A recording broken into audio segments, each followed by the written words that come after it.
All right. Hello again, adventurers, and welcome to another exciting in-depth review. Now, this is the third time I've recorded this, because the first time I had an interruption that maybe had to re-record. The second time, OBS decided sound was optional for something that is literally just me talking. If it doesn't work this time, I give up. This book is cursed. But I'm going to be doing an in-depth review of Monsters of the Multiverse, the new D&D book put out by Wizards of the Coast. Now, when I say new and use those air quotes, the reason I do that is this technically isn't a new book. Back in January, end of January of 2022, Wizards of the Coast released what's called the Rules Expansion Gift Set, and it retailed for about $170. In that, you had Xanathar's Guide to Everything, Tasha's Cauldron of Everything, and Monsters of the Multiverse, which is what this book was. That was the only way to get this book until today. Effectively, you had to pay $170, and for most people that would want to get this book, they already had those other two books. Xanathar's Guide to Everything and Tasha's Cauldron of Everything are two massive rules expansions. So it was a bit annoying that the only way to get this book was to pay $170 for it, so that you could also get two books you already owned. So that's the big reason why I haven't done any reviews of it up until today. It just came out on its own. You can get it physically or you can get it digitally. I got it on D&D Beyond because that's where I get most of my books, because I can blow up the text really big. Because my eyesight sucks. So, that is the book I'm going to be reviewing today. Now, quick reminder, if you do enjoy this, please like the video, subscribe to the channel, hit the bell icon to turn notifications on. All those things are super important to this video being viewed and to let me know that you want me to do more of this stuff. So, that being said, my in-depth reviews are exactly that. They're very in-depth. I go chapter by chapter. I say the things I like, the things I don't like, the things they did well, the things that they should have done better. And a lot of people, they just don't want to sit through an hour or 2 hour long video to hear all that stuff. They just want to know whether or not they should buy it. So I always start off these videos with a should you buy this book? And I give recommendations for three kinds of people. The three different kind of markets for this book. The first group of people is players. Players are people that are playing a character. I generally designate people as players if they're not going to sit behind the DM screen ever, or it's so rare an occurrence that they don't plan for it. They would never buy something specifically to a DM. That's what I'm talking about. Players. The next group is DMs, Dungeon Masters. I define a Dungeon Master as someone who sits behind the DM screen, even if it's only going to be for once.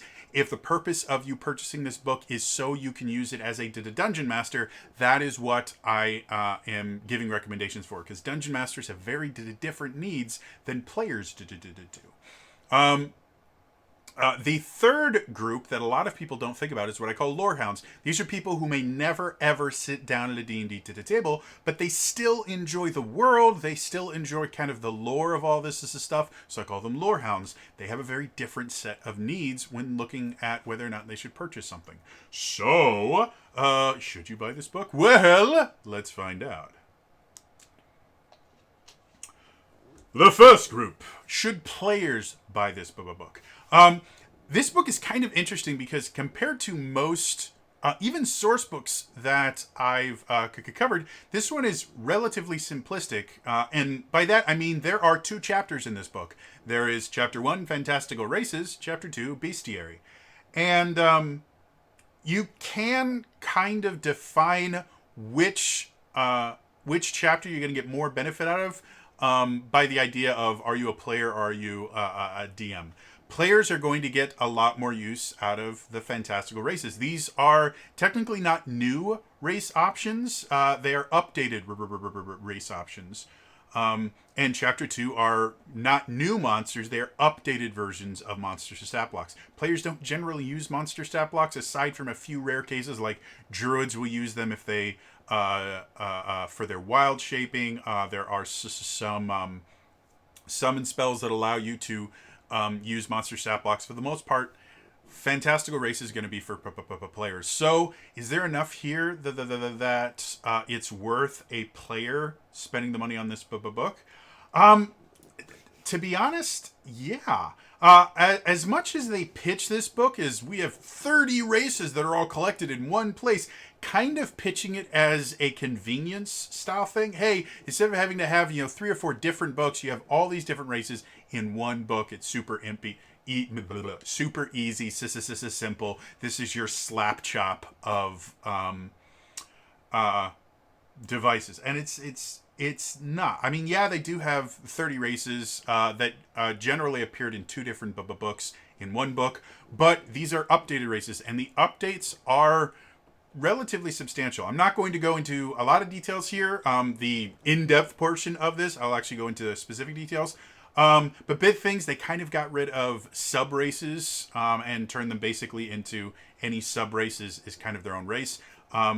Attributes being tied to your race is gone. All the races in this, they just say at the beginning, choose one attribute score, increase it by 2, choose another one, increase it by 1, or you can choose 3 attribute scores and increase each one by 1. So that is a thing of the past, and they redid a lot of the racial features. Some of them are completely new. They just got rid of what was there and they put in something new. Others were modified to just make them more useful.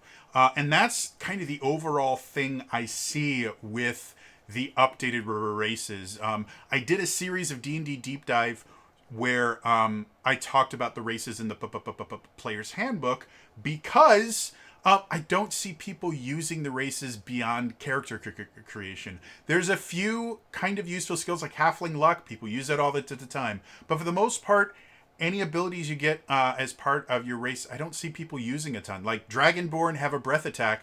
It's remarkable how often I don't see players using their breath attack. There's just so many other things. So, and Dragonborn don't show up in here, so, and neither do Halflings. So, don't think that they updated those. But the updates that they make here just make things more useful throughout the entirety of your character, and they kind of get away from, I guess you could call it the pigeonholing of certain races into certain classes, because the attribute scores are now whatever you will want them to be, and a lot of the racial features have been adjusted so that they can fit into a lot more situations. It just feels like a much more open-ended, free-form decision than, okay, what do I need to choose so that, I can do something cool. So, do I think it's worth the price point?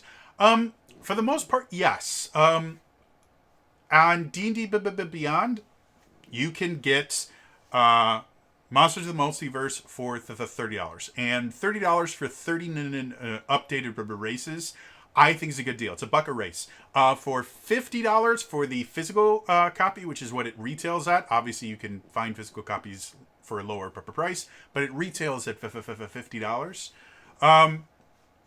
I would say for players, that would probably be a tough sell for me. If you really do want something physical instead of digital, which theoretically can always go away, you might not have access to it if you lose internet access. Like, there's a lot of problems with the digital. So if you really do want something physical, yeah, go ahead and get it. But I would say the value that you're getting just for 30 new or 30 updated races, I don't think it's quite valuable enough that I would justify spending an additional to the $20 on the physical. I think the digital is perfectly fine.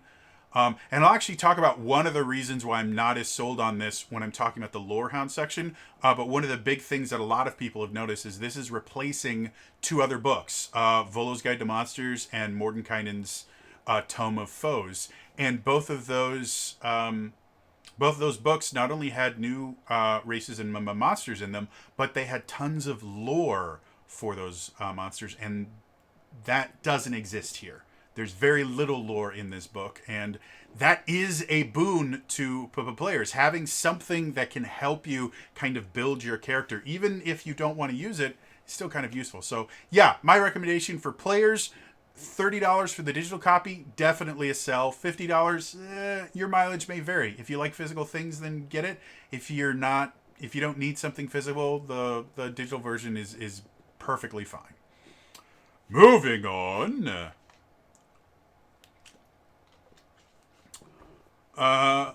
Should DMs buy this? Now, DMs have a much different set of needs. And again, as I mentioned before, none of the monsters in here are new.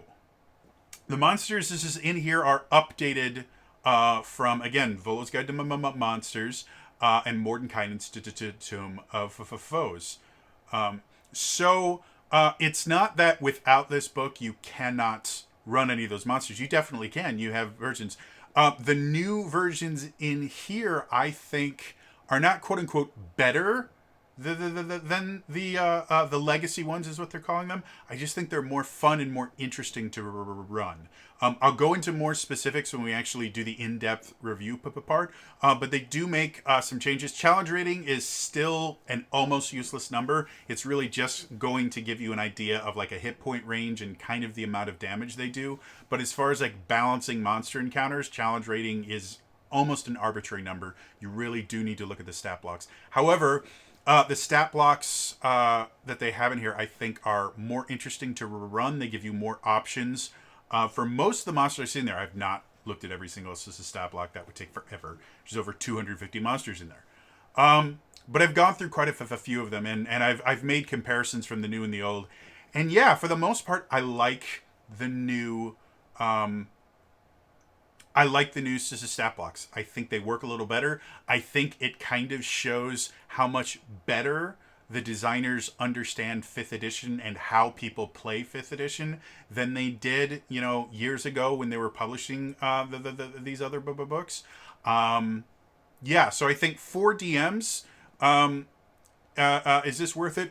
And also, like, the Fantastical races, like, DMs don't get to play that much. But you can use the Fantastical races. Like, you can take some of those features and add them to monster stat blocks to kind of customize them a little bit and add some unique aspects to it. So, overall, do I think this is worth either $30 or $50 for a Dungeon Master? I do, to be honest. I think it's a bit of a hard sell, and again, I'll get into it more in the next section, but the one big thing that upsets me is, again, the 2 books that this is replacing were really, really lore-heavy books. They had so much lore in them, and again, a lot of Dungeon Masters homebrew their own stuff, and at that point, what good is the lore if you're not using, the Forgotten Realms or some established D&D setting? If it's your own world, then it doesn't matter what the lore is. Well, yes and no. Lore influences mechanics, or at least it should. And even if you're not going to use it, it gives you a starting off point. Even if that starting off point is to go, hey, I want to do the exact opposite of this. Like in the case of dragons. Chromatic dragons are generally bad dragons. Metallic dragons are generally good dragons. If you need a draconic bad guy, make him chromatic. If you need a draconic good guy, make him metallic. And that is lore. There are mechanical aspects, as in, the alignments and the things that they do, but that's lore influencing mechanics. And if you just wanted to go, you know what, in my campaign setting, the chromatic ones are the good ones and the metallic ones are the bad ones.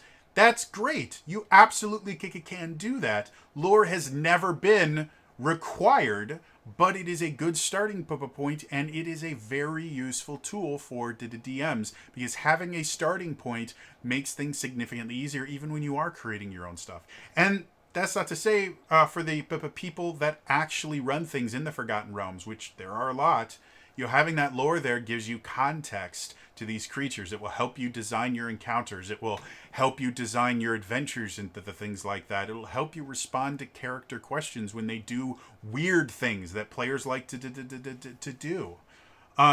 So I'm not saying this book has no lore. I'm saying compared to the books it replaces, it is really, really scant on lore. And I personally consider that a bad thing. Again, we'll talk about it a little more in the next section. But despite that, I still think for DMs this is worth it. The new stat blocks are really, really good.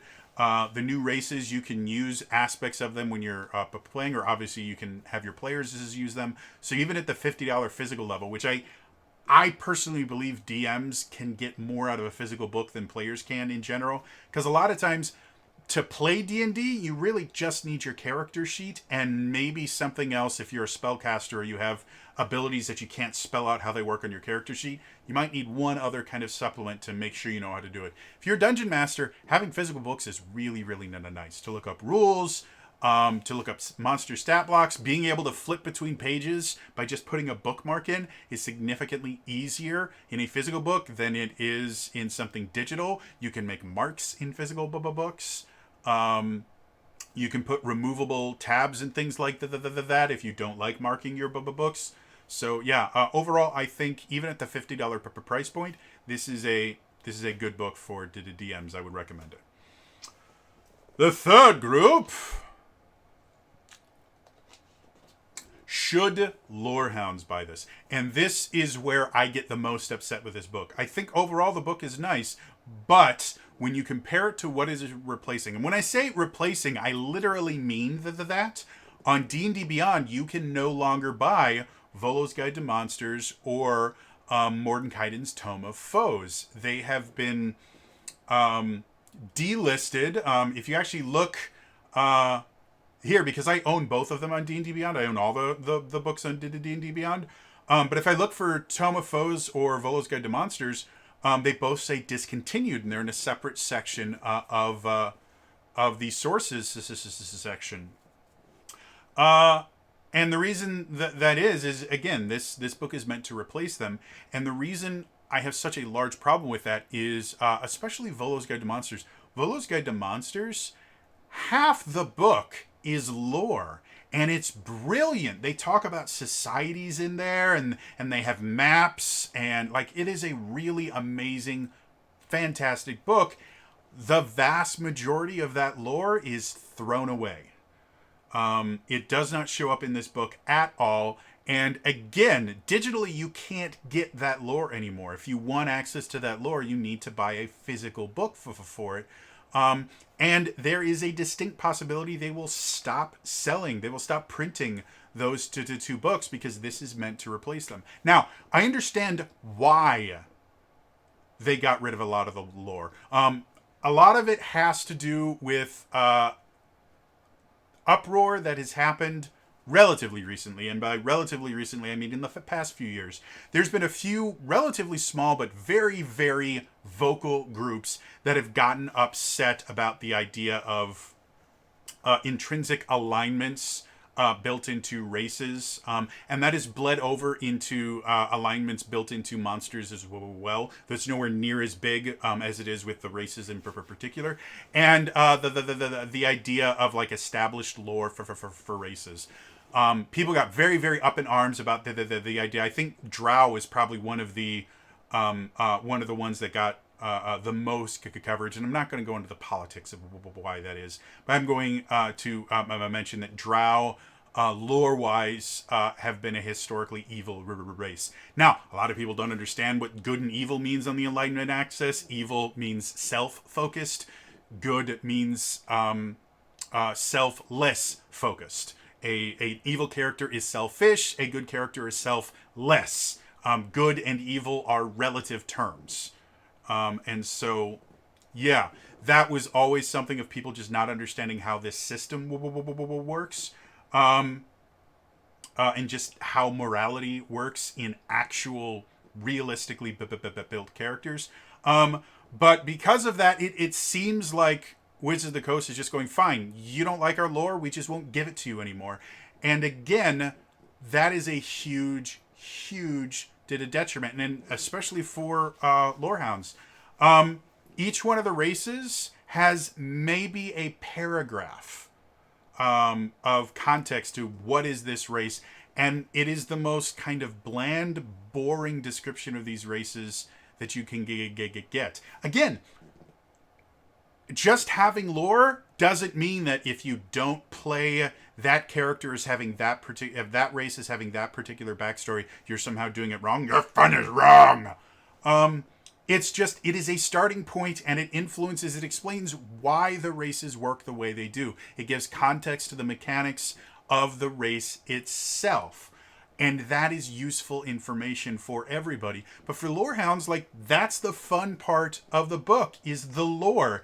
And this book is really, really light on it. If you go to the Bestiary, again, most monsters, not all of them, one of the examples I'll do when I do the in-depth review section actually has like almost a page of the lore. But that is the longest you will see in the entire book.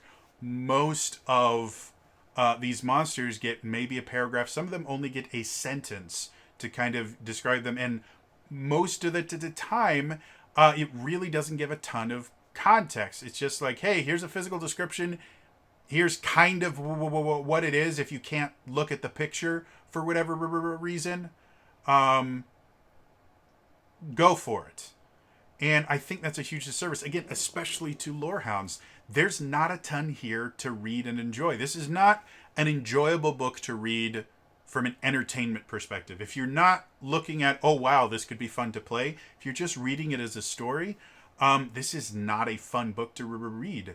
Yeah, if you put everything together, again, 30 races and 250 plus monsters, even if each one only gets, a paragraph, that's still probably 10, 20 pages at least of solid text. But it's these tiny little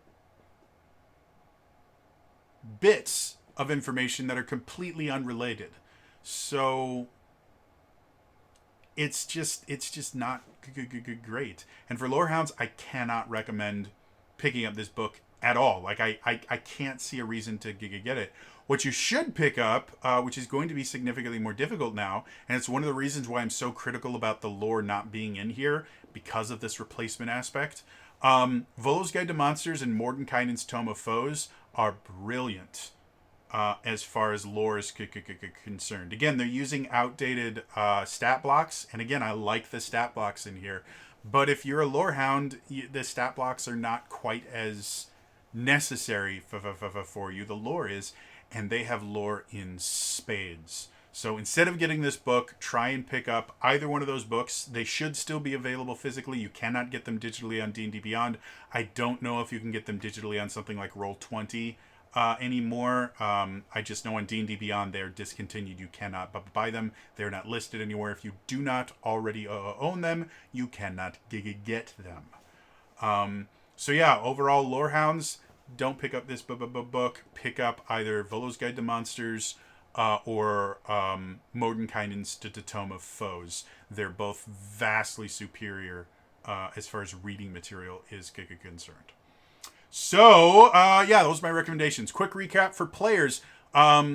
Players, I recommend, yes, get the digital version. It's definitely worth $30. It may not be worth $50. It depends on how important having something physical is for you. For DMs, I say pick up either the digital or the physical, both of which I think you will get your money's worth out of it. For lorehounds, don't pick up this book. It's not really for you. It's not going to be that fun unless you are really, really desperate to get kind of bland lore, bland little lore segments for a lot of different things.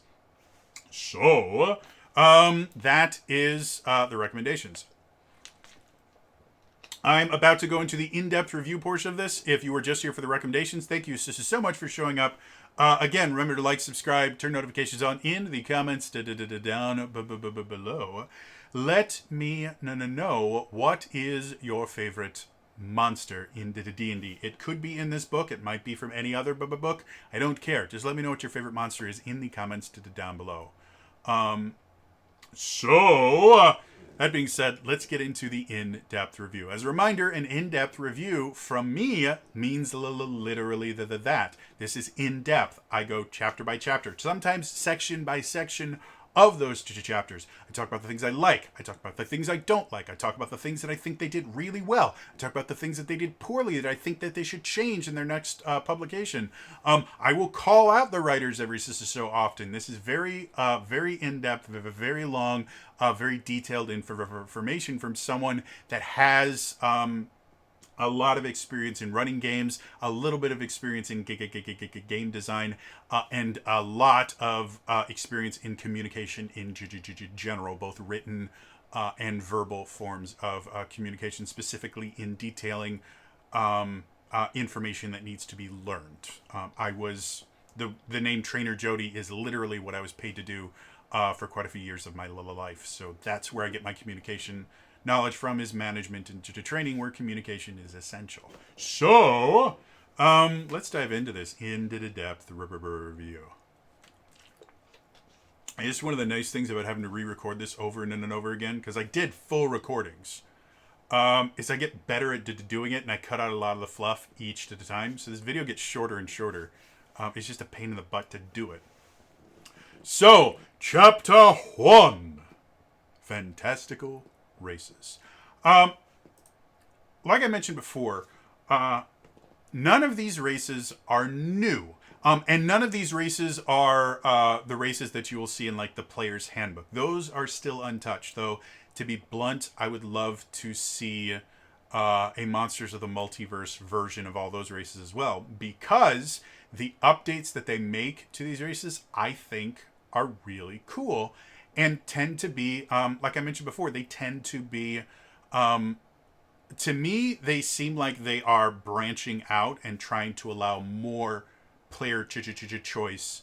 The big things that they change, first things first, I mentioned before, attribute bonuses tied to your race are a thing of the past. It's been effectively true since Tasha's came out, because Tasha's introduced the optional rule of you can just choose your own stat bonuses. You don't have to go with the ones built into the race. And that alone changes things dramatically. Being able to play a half-orc that has a high intelligence score is something that is possible after Tasha's. It wasn't really that possible before Tasha's. So an orc wizard was a weird combination. Now it is significantly more likely that it will happen, and it could be a very interesting conversation, or a really interesting character, and would promote really interesting conversations. There we go. So that's the first thing they do. The second, they effectively get rid of sub classes or sub races, and by that I mean, like, a perfect example, the Genasi. The Genasi was introduced in the Elemental Evil Player's Companion. It was a free thing that you could download, and effectively what it was during the second season of 5th edition, basically the second year, the big book that was published was Princes of the Apocalypse, which was a retelling of, or a revamp, effectively, of the Temple of Elemental Evil, which is an old first edition D&D dungeon crawl, and it is by far one of my favorite classic D&D adventures ever. It is such a cool adventure. So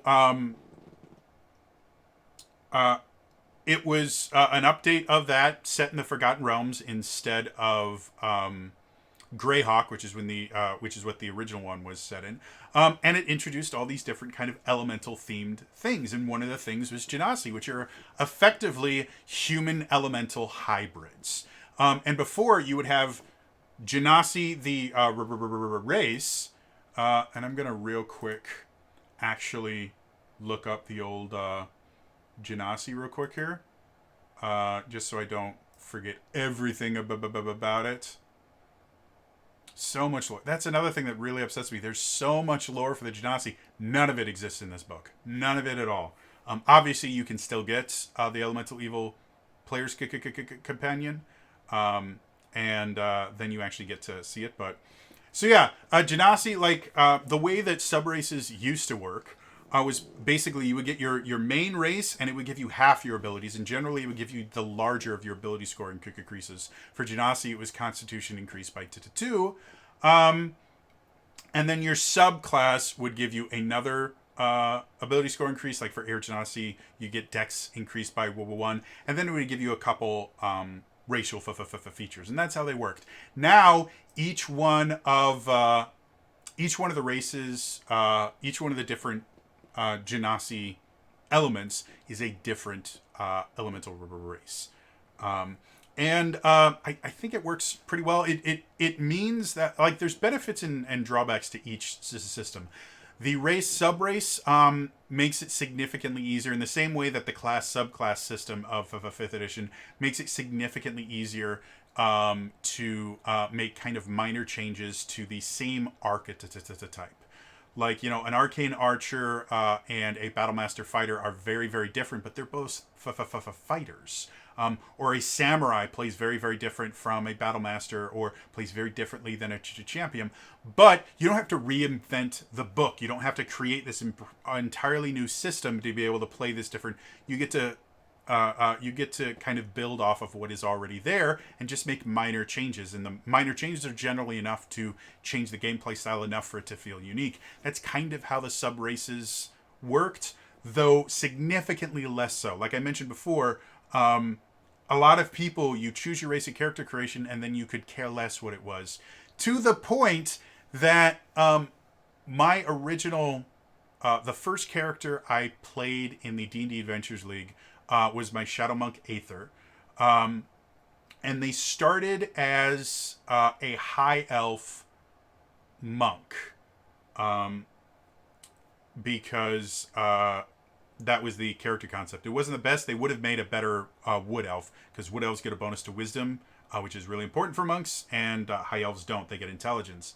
But that was what I chose to do with it. And a few adventures later, my character died. Like, I was dropped off a cliff while I was paralyzed, and I fell 200 feet and insta-died. And what happened was somebody actually, we didn't have anyone that could resurrect in that party. And if they, or didn't have the revive spell or revivify or anything like that, and if they didn't revive me right then, or the raise dead, that's what it's called. If they didn't revive me right then, I couldn't play the rest of the adventure. I wouldn't get any experience from it. I would just have to leave the table. We did have a druid that had reincarnate. And so I got reincarnated. And lucky enough, I got reincarnated, because you roll randomly for it. I got reincarnated as a wild elf. Or not a wild elf, a wood elf. Which worked perfectly for my monk. So it was perfectly fine. But I did not play the character any differently when they were a high elf or when they were a wood elf. Nothing changed. And that is kind of typical of races in general. So the idea that the race sub-race, you know, you didn't have to quote-unquote reinvent the wheel if you just added a new sub-race, there wasn't really a whole lot to reinvent with the races. They just were underutilized. That's what this supplement does, is it makes them significantly more useful. So I'm not really upset losing the idea of sub-races. It just doesn't really seem to be that big a deal. The other big thing that changes in here is they make things just more useful. Really good example, the Eladrin. The Eladrin have had an ability, at least since 4th edition. That was when I was introduced to the Eladrin. Eladrin was my favorite race to play in 4th edition, because they had an encounter ability called Phase Step. Basically, an encounter ability, if you're not familiar with how 4th edition works, an encounter ability is something that you can use once per encounter. In order to regain the use of encounter ability, you effectively have to take, I think it was just either a minute or 5 minutes of downtime between fights. I can't remember which one, but it was not a significant amount of the time. It was just, hey, you know, take a breather for a couple of seconds. It means going from one fight directly into another. You couldn't get your encounter powers back. But it meant that Eladrin could use his Phase Step, which is just a 10 square teleportation. They could use this Phase Step ability every fight, and it was fun. You were this little teleporting dude. I actually built an Eladrin Sword Mage Avenger hybrid class that could teleport like 5 or 6 times per encounter. It had all these different encounter abilities that let it teleport and do other things. And it was super fun. I made Nightcrawler. It was great. In 5th edition, the Phase Step is kind of it became really well known for the Eladrin. I don't know if it existed in 3rd edition at all. But the 5th edition version of the Eladrin, which showed up, I think, in Xanathar's, it showed up somewhere. Anyway, they did give them the Phase Step, which effectively allowed them to use the Misty Step spell once per short or long rest. Well, In 4th edition, a short rest is like 5 minutes. In 5th edition, a short rest is an hour. And a lot of times, as much as you're supposed to, like an average adventuring day, you're supposed to get like 2 short rests, you don't. And so, because it was a one and done ability, most of the time, if I played an Eladrin, I didn't use my face step because it was such a limited ability that I didn't want to waste it. And so I just never used it. The new version of the Eladrin still has the face step, but now you can use this trait a number of times equal to your proficiency bonus, and you regain all expended uses when you finish a long rest. Numbers wise, if you only got 1 short rest per day, at level 1, you would still have 2 uses of it in the old version and 2 uses in the new version. The difference being, you didn't need to take a short rest to use it. You could technically use both of those uses in the same combat if you needed to with the new version. And then the higher your level, the more uses you get, eventually getting up to 6 uses per day. And I like that. That feels much more like the Eladrin that I loved playing in 4th edition. That was one of the reasons I liked playing Eladrin, was being able to teleport into a fight. Now you can do that with this. And that's kind of what you see a lot with the updated races in general. Things that were really, really limited to the point where they weren't useful anymore, are now significantly expanded so you can use them. And they can be something that's useful all the way to the end of the game instead of being something you might use 1st or 2nd level and then forget that it exists. And then there are other things where they just kind of completely change things just so that they're actually useful in general. A really good example of this is hobgoblins. And the best thing about this, if you look at the legacy version of the hobgoblin, which showed up in Volo's Guide to Monsters, if you look at the artwork for it, you see a hobgoblin. He's wearing what looks like plate mail, like full plate minus the helmet. He's got a big old long sword he's holding in one hand, and he's got this evil look, and he's like this. The actual abilities for the hobgoblin, as far as your racial abilities, you had martial training, which give you proficiency with 2 martial weapons of your choice and with light armor. And then your other racial ability was saving face. If you miss with an attack roll or fail an ability check or saving throw, you can gain a bonus to the roll equal to the number of allies you can see within 30 feet of you. Once you use this trait, you can't use it again until you finish a short or long rest. That is an almost, like, despite the fact that it sounds useful, it's not something I've ever seen anyone really use. And it's so limited. Again, miss with an attack roll or fail an ability check or saving throw. There's basically, you miss on a roll. You can choose to re-roll it with a bonus. Or no, you just gain a bonus to the roll equal to the number of allies you can see within 30 feet of you. So you basically can just add a static number to it. You don't get to re-roll, you just get to add a static number to it. And you get to do that once per short rest. Well, you miss an attack roll, you're like, well, you know, especially if you're a martial class that gets extra attack, you're like, well, it's one attack of, what, 6 to 8 attacks I'm going to make just in this combat. We might have more combats throughout the day. It's not worth it. Like, there really aren't a whole lot of situations you're like, oh, I definitely want to use this, so you almost never use that. Change that to the new version of the Hobgoblin. First of all, the new version of the Hobgoblin is wearing, I guess it's scale mail, kind of. He's wearing a leather tunic that has little squares of metal riveted to it effectively. I'm not sure what kind of armor that is. It's not technically scale mail because scale mail is overlapping scales. It looks like actual scales. This is just a weird, maybe that's how they're defining studded leather. I don't know. But anyway, so he's got that, and it's sleeveless. He has like barred sleeves on it and leather boots, and he has what looks like a lute or something similar to that, but coming out of the bottom is an axe head. So it is literally an axe with a lute attached to it, and he's smiling, and his hair is blowing in the wind. Very, very different from the hobgoblin we saw before. And their kind of racial feature,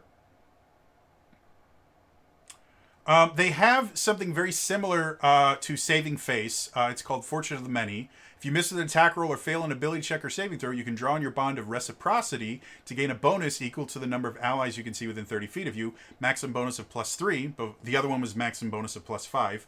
And you can use this trait a number of times. You can do a proficiency bonus. So this is tied to your proficiency bonus, and it can only be a +3 instead of a +5. So it's not quite as useful, but you can use it a lot more often.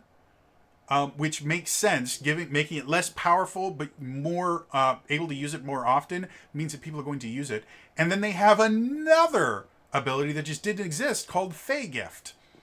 You can use this trait to take the help action as a bonus action. You can do so a number of times equal to your proficiency bonus. You gain all expended use if you finish a long rest. So same thing, proficiency bonus, long rest. And starting at 3rd level, choose one of the options below each time you take the help action with this trait. Hospitality, you and the creature you help each gain temp hit points. Passage, you and the creature you help get your walking speed increased by 10 feet until the start of your next turn. Spite, until the start of your next turn, the first time the creature you help hits a target with an attack roll, the target has disadvantage on the next attack roll it makes within the next minute. The help action is a remarkably underutilized combat ability. Now, help is used outside of combat all the time. Someone's making rolls, go, hey, can I help them with that? And it generally means, yeah, you get advantage on the roll. But in combat, help is an action. And effectively what it is you can give someone advantage on an attack roll against a creature within 5 feet of you. So you pick an ally, you go, that ally has advantage on their next attack roll, only works for one, against this dude. And because it's an action, there's so many other things you can use your action for. People don't tend to use it, and it's a really useful thing. This, first of all, lets you use it a bonus action. So any class that doesn't have your kind of go-to bonus action, this is going to be useful for. And even classes that have a go-to bonus action you use them for, this is still a kind of interesting thing. And then once you get to 3rd level, you get extra stuff. And the interesting thing about it is you don't get only one of those that always happens every time you use the help action with that trait. So it's not anytime you use help, it's when you use the help action with that trait, you can choose any one of those 3 options. And that creates a really interesting set of choices for you. Temporary hit points are always useful. Increasing walking speed is always useful. Giving a target disadvantage on its next attack roll is always useful, or is useful in a lot of different situations. So the old version of the Hobgoblin race had one racial feature that was so limited that you almost never used it. The new one has that same ability, though it is a less powerful version of it. And you can use it a little more often, and they have this kind of group-focused ability. And the whole idea of the Hobgoblin is very, very different. It still has that idea of uniformity and kind of closeness through military. The old version of the Hobgoblin was very, very militarily focused. This one is significantly less so, but it is still group-focused. It still has that kind of herd mentality. It's just not quite as much on being a part of a military. And I think that's really cool. And I think that is a perfect example of how the new updated races kind of work. They're actually making race something that is useful for the entire game instead of something that you just choose at character creation and then you forget about. So I like that. I think it's cool. So overall, yeah, I mean, we could go through the 30 different races. I'm not going to. But for the most part, the changes are significant enough that I would probably... I don't think I have seen a race in here that I go, you know what, I prefer the Legacy race. I think every one of these I looked over thus far, I have liked the... I've liked the updated version. And none of these feel like they're overpowered or anything like that. Like the old version of the Hobgoblin is not you know, it doesn't, like if you had a new version of the Hobgoblin and a legacy version of the Hobgoblin, I don't think the legacy version is going to feel like, wow, I'm completely useless compared to them. No, they're just going to have a different focus. That martial, you know, getting the additional proficiency in martial weapons could make for a very, very interesting different build. Like a build that I wanted to try for a while and I couldn't quite figure out how to do it was I wanted to make a rogue that uses whips, because whips are finesse weapons. They give you reach, so they can get sneak attack, but the rogue is not proficient with whips. So either I have to take a feat to get proficiency or I have to multi-class into something to get that proficiency, and I didn't like that. If I take the legacy version of the Hobgoblin, I can make that class and build, and it can be a really, really cool build. So I don't think these are more powerful or just quote-unquote better than the legacy ones. I don't think you couldn't have both exist at the same table. I think these allow for more choices. I think the legacy Hobgoblin was very limited mostly to martial-based classes, and that was really where you're going to get the benefit for it, whereas the new version is you can pick a lot more different classes with it and subclasses and still have a good time, still use your racial abilities for it. And I think that's true of most of the stuff in here. Is the old versions were a little bit more pigeonholed into certain classes, which coincides with how D&D used to work. Like 3rd edition, races had preferred classes, where when you multi-classed, which you had to do in 3rd edition, there was no getting all the way to level 20 without, as a single class. You were always multi-classing into something. But in the 3rd edition, if you multi-classed and you didn't have your preferred class for your race, you had an experience point penalty, and you had all these penalties that were built into it. So I can understand kind of pigeonholing races into certain classes, because that's kind of how it's always worked. Old school D&D, only humans could be paladins, you know. So I understand where it came from. I like this system a little bit better. So yeah, it's chapter 1. Moving on, and get rid of that and that and that, because there's so many things this is here. Moving on, chapter 2, the Bestiary. Now, I may mention this before. The Bestiary is literally that. It's a bunch of monster stat blocks. It is super, super lore light. We already talked about why that is. I don't agree with this decision. I think it's a huge disservice to dungeon masters and to players, because lore is an essential part of creating your character. Even if you're not using the lore, having it as a step-off point is very useful. Even if that step-off point is, I don't like that, I'm going to do the exact opposite, or I don't like that, I'm going to do something completely different. That is still a starting point. So, now that I've said that twice, the new stat blocks are interesting to say the least. Something that has been talked about, I think, for almost a year now. They've been mentioning that they're kind of redoing how spellcasting monsters work. Running a spellcasting monster in 5th edition D&D is a pain in the ass. To the point where I actively avoided running spellcasting monsters. And one of the biggest issues I generally had with spellcasting monsters is, especially for high-level spellcasters, they would have an entire spell list complete with slots, the same thing you would have on a character sheet, but the majority of their spells had no benefit in combat. They were role-playing spells, and monster stat blocks generally don't exist outside of combat. And so they were trying to create these things like, oh, well, if this was a character that lived and worked around, they would have all these different spells prepared. Yes, but they're not. They're a combatant counter, and I need more than 2 damaging spells I can cast twice. I don't want to just use cantrips for an entire fight. This is supposed to be a super powerful spellcaster. I want to do crazy shit with it.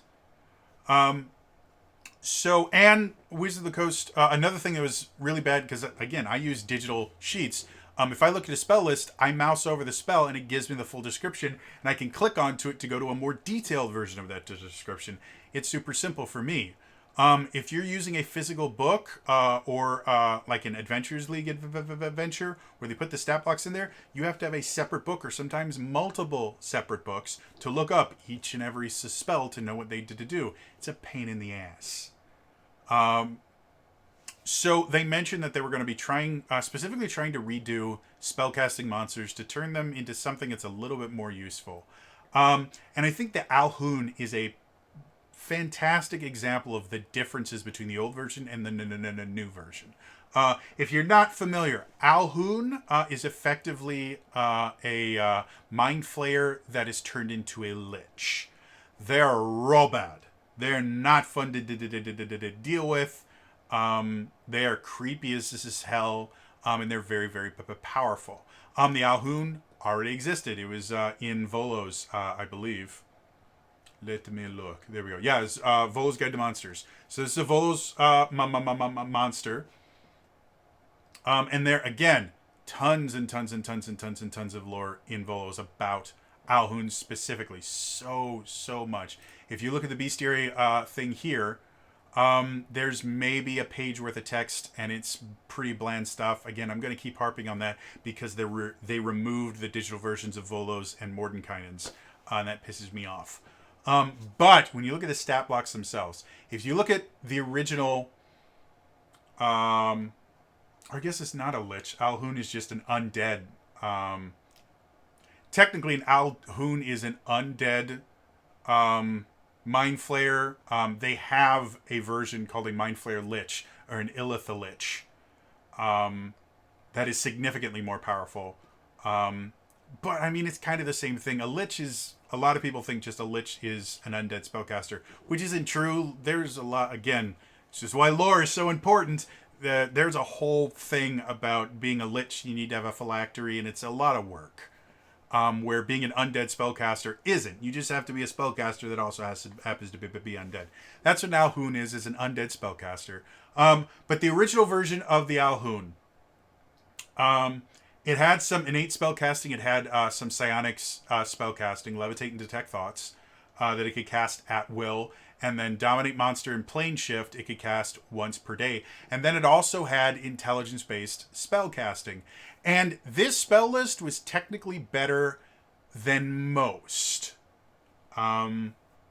Because it actually had some decent abilities. It had Lightning Bolt. It had Avard's Black Tentacles. Disintegrate was one of the spells it had. It had some pretty useful ones. But then it also had things it also had things like Disguise Self, which again I guess makes sense.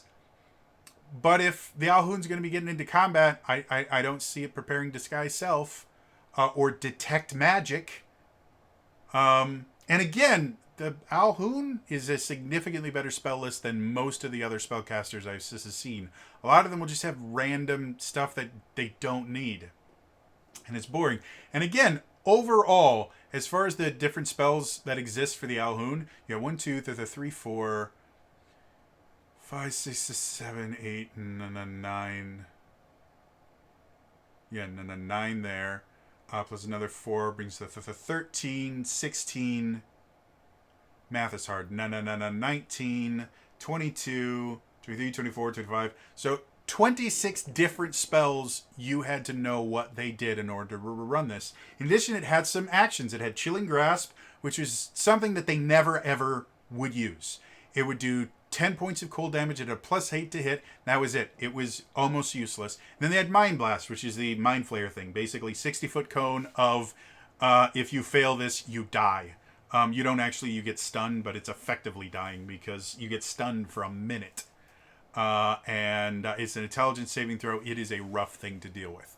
The new version of the Alhoun, again, has that Chilling Grasp attack, but it has multi-attack. The Alhoun makes 2 Chilling Grasp or Arcane Bolt attacks. And we'll talk about Arcane Bolt in a second here. Chilling Grasp now has a +8 to hit, reach 5 feet, same thing as before. 1 target, hit, 14 cold damage, so it does a little bit more cold damage. And the Alhoun regains 14 hit points. Now there's an actual reason you would want to use Chilling Grasp. The old monster stat block, Chilling Grasp would never actually be used. Unless for some odd reason, the Alhoun needed to make an opportunity attack. And even then, that is a waste of a reaction because they had Counterspell. Counterspell significantly more useful use of your bonus action than an opportunity to attack. So there was never a situation where they would ever use Chilling Grasp. It was just there. Here, though, they if they use it as their action, they can do it twice, and they use it to regain hit points.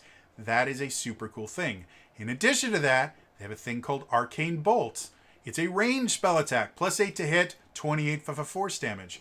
The cool thing about Arcane Bolt, it is a ranged spell attack, not a spell. And Crawford has actually ruled on this back in like 2017. A spell attack is not a spell. Some spells use a spell attack, but an actual spell has a level and is actually called a spell in the book. The reason I make that distinction is spells can be counterspelled. Spell attacks can't. So before, the Alhoun had to cast spells. There was nothing the Alhoun could do other than Mind Blast, which had a recharge, meaning you had to roll a 5 or a 6 for this particular recharge. You had to roll a 5 or a 6 on a d6. Whenever you started the Alhoun's turn, you would roll a d6, and on a 5 or a 6, Mind Blast would recharge. You could use it again. So you had Mind Blast and spells, and that was all you could do as the Alhoun. And one of the things that some people were worried about is that these new monsters are finding ways to get rid of Counterspell because Counterspell is super broken. It's not. If Counterspell is super broken, then you're not building your encounters correctly. But dealing with Counterspell, an Alhoun dealing with Counterspell was really, really rough. Because, yes, it had Counterspell as well, so theoretically it could cast Lightning Bolt, so we could Counterspell them, and then it could Counterspell the Counterspell, and then someone else could Counterspell the Counterspell. As long as you had two people that had Counterspell, the Alhoun could never actually attack other than Mind Blast. And if you were smart, you would find ways to limit the usefulness of Mind Blast as much as you could. Find ways to make it so that they couldn't get the whole group into a 5-foot cone, cast Counterspell at higher levels, things like that. There was a lot of different ways to deal with that.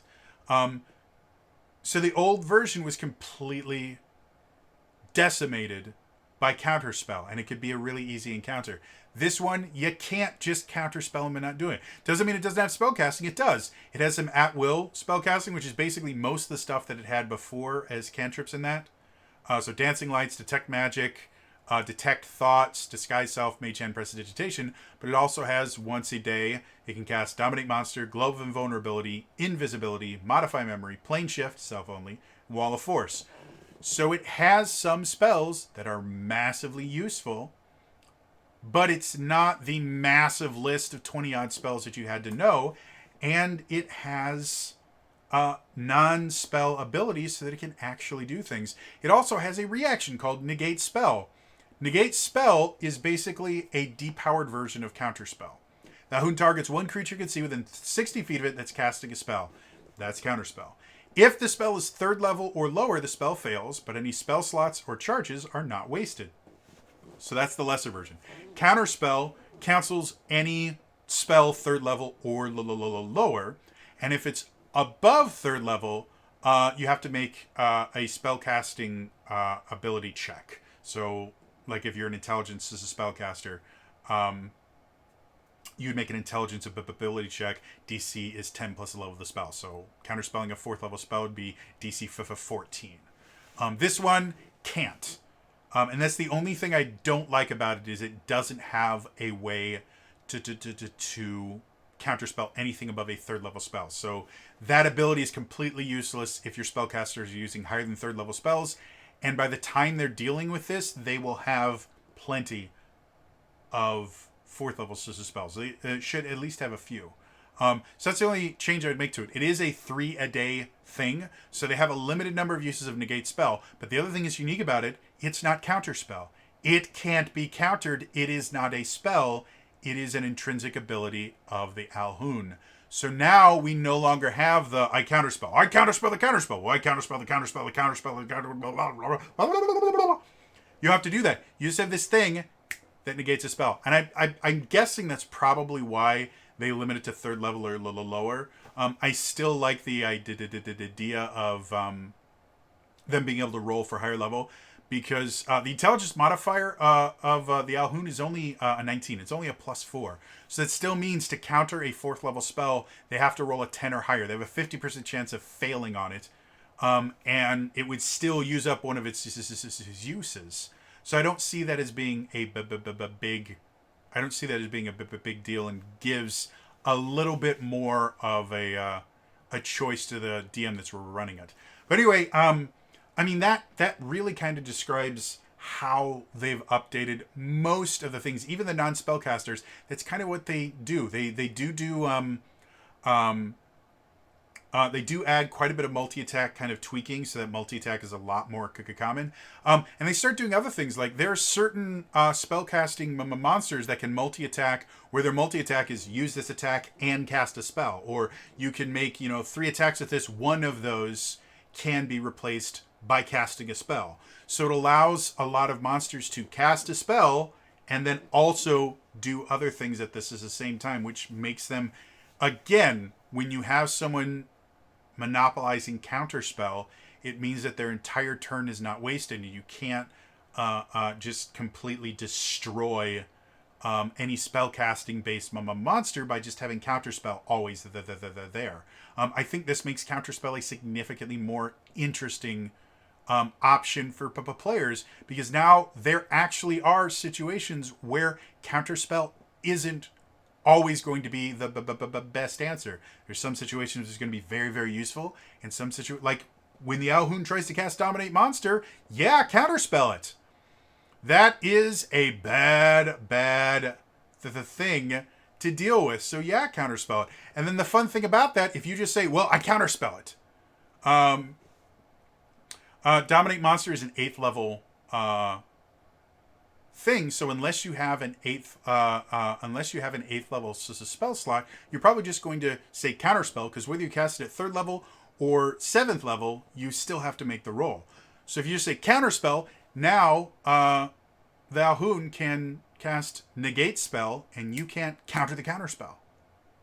Now, you don't use up your spell slot, which is nice, but it means that the Alhoun can now get off the spell that it wanted to. So it means that you really need to be more careful about using your counterspell, and there are other uses for your reaction that might be better than counterspell in certain situations. So, overall, I like not just the Alhoun, but all the different monsters, and I haven't looked at all of them. I'm sure there's probably a couple in here that I go, no, I like the Legacy version but better. But overall, the updates, I think, show a much better grasp of how 5th edition is played. I think mechanic-wise, they understood it as well as they could when they created stat blocks originally.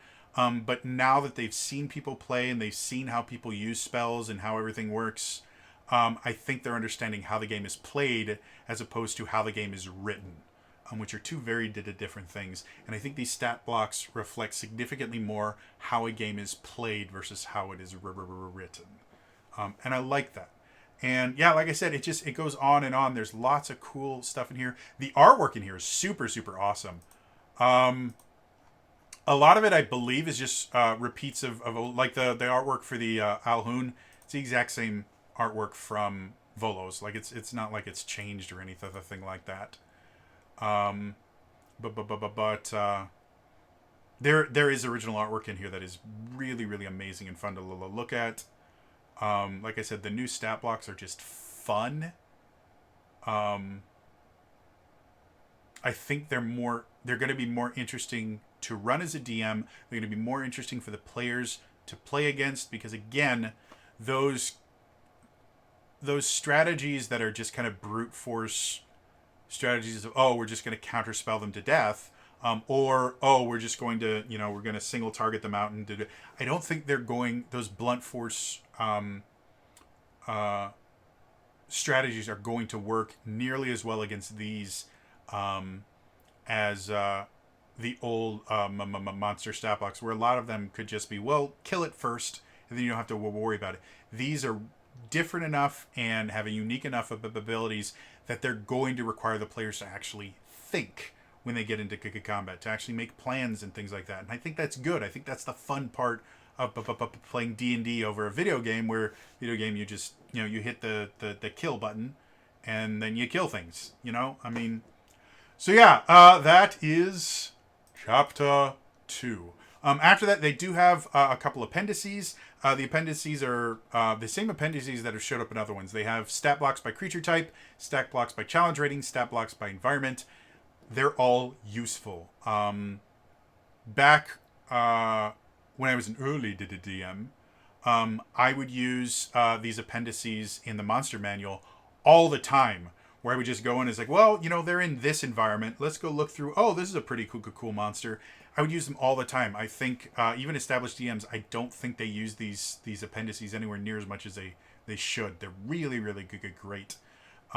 Especially the ones, the stat blocks by creature type. If you're just going, I want something like aberrations are super interesting, bizarre, creepy monsters. So if I'm putting my players in a situation, it's like, I just want to make them feel unsettled. I'll go to the aberrations list of monsters and just find a weird looking aberration for them to deal with. Compared to like beasts are really simple to understand. They're beasts. And so yeah, overall appendices work fine. And then the credits, that's the entire book. So final thoughts. Overall, like I said, I like the new stat blocks. I like the updated races. The core selling points of this book, I love. The biggest issue I have with this book is it is meant to replace Mordenkainen's Totem of Foes and Volo's Guide to Monsters, which is fine. I'm not upset with the fact that they're replacing the books. I am upset with the fact that they are basically throwing out all the lore that existed in those books. Because as I've said before, and I'll say again and again and again, even if you don't agree with the lore, even if you are not going to use that particular lore in your campaign, the lore is still a useful tool. Lore should affect mechanics. The lore is the why. The mechanics are the what. And one of my rules of training that I have used for years is the why is more important than the what. It's more important to teach people why the rules are the way they are than it is to tell them this is the rule, you need to always follow it. Because there is no rule that doesn't have an exception. There isn't. And if they don't understand the why, and you just give them a rule and then randomly give exceptions to it, that gets people upset. And that will always lead to employee dissatisfaction and employees rebelling against certain things. Always happens. Every single time I've ever seen someone just give people a rule and not explain the ruling behind it, employees will not follow that rule. And the same thing is true about everything. If you tell people what to do, but you don't tell them why they need to do it that way, they will actively work against it. And lore is the why. And getting rid of the why makes so many of these things feel arbitrary and pointless. Not to mention, it was really entertaining stuff. Like the idea of where beholders come from. Beholders are literally a nightmare incarnate. Like the actual lore of beholders is they are literally nightmares of, I think, like demons or some powerful creature in like the astral sea or something. They dream violently enough that the dream takes physical form, and that is a beholder. Sometimes beholders get powerful enough that their own nightmares can turn into more beholders. That's how you get more beholders. They don't reproduce. They don't have families. You don't have, oh, those are the beholders down the street. They're really nice at a dinner party. No, beholders are all the worst aspects of humanity, and the worst aspects of existence manifest in physical form. They're xenophobic. They're racist. They are sociopathic, psychopathic, horrible, disgusting things because they are literally the physical manifestation of nightmares, of the negative aspects of everybody. That's what makes them so cool. It's what makes them so deadly as monsters.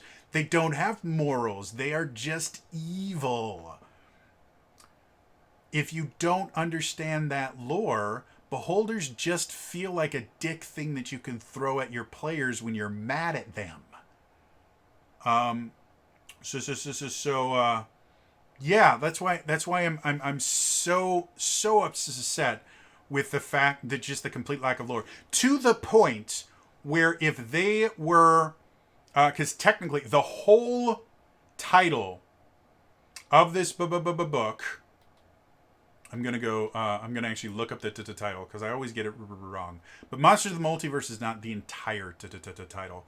Technically, the entire title is Mordenkainen Presents Monsters of the Multiverse, and this is it's technically supposed to be written by Mordenkainen. So I'm so adamant about the idea of including lore in here, despite the fact that there is a vocal minority that hates the idea that there is established lore for these things and wants there to never be established lore because of stupid things.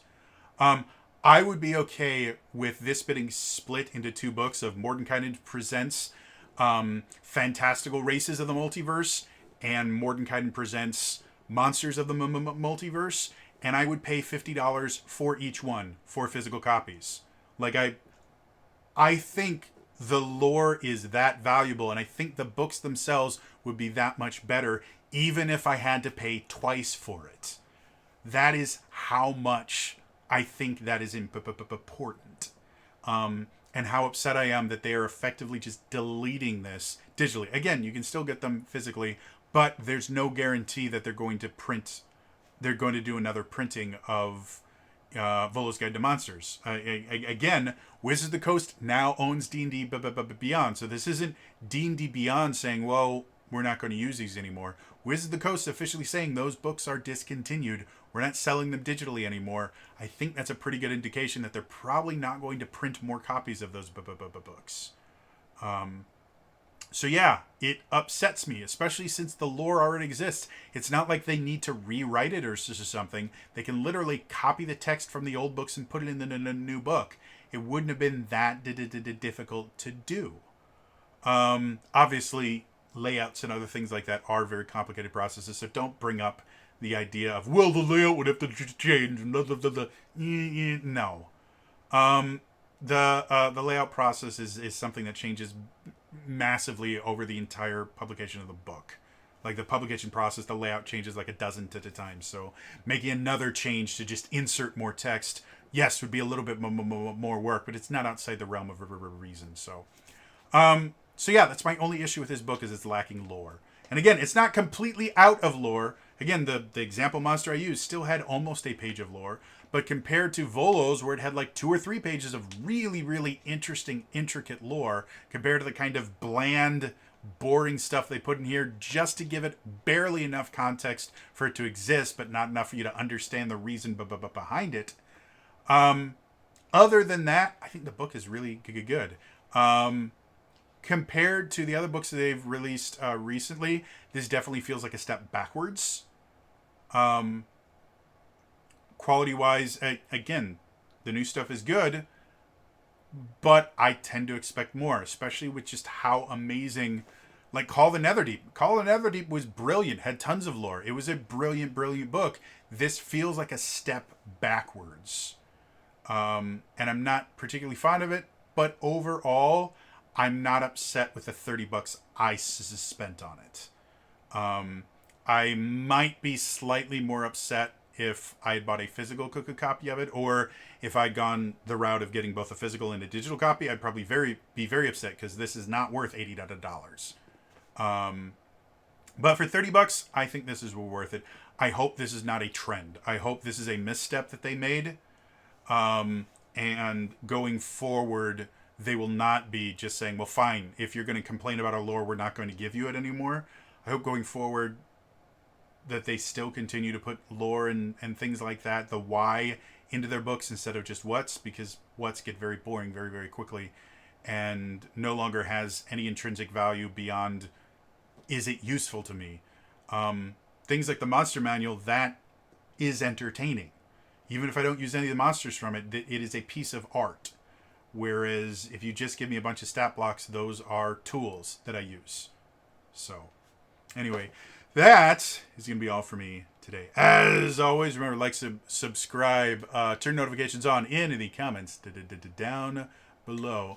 For those of you who made it this far, what is your opinion on lore? Do you think I'm making too big of a deal? It's not that necessary. You know, let them release lore books if you're really that interested in it. Or do you agree with me, the idea that, yeah, the fact that they're deleting lore effectively is a big deal and it needs to stop? Let me know in the comments down below. Otherwise, again, that's all for me today, and I'll see you guys next time, all right? Bye-bye.